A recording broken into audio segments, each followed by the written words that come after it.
Hello and welcome to Tech Helpline. It's your host back again with yet another interesting tutorial video. In this video, I'm going to teach you how you can turn on email notifications in OnlyFans. Go to onlyfans.com and click on More.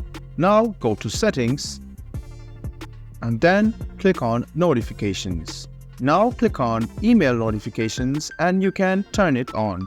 You can turn on or off these settings and then you will get email notifications accordingly. You can even turn on receive list notifications and important subscription notifications.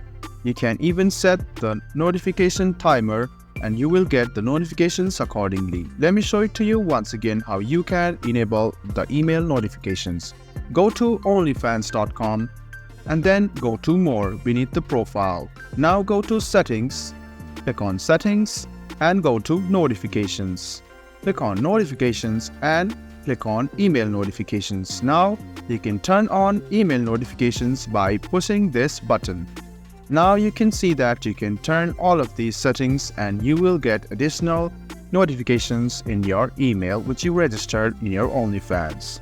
So I hope this video was helpful for you. If you still have any kind of confusion, please do mention us on the comment section down below. Like the video, subscribe to the channel and do hit the bell button for more.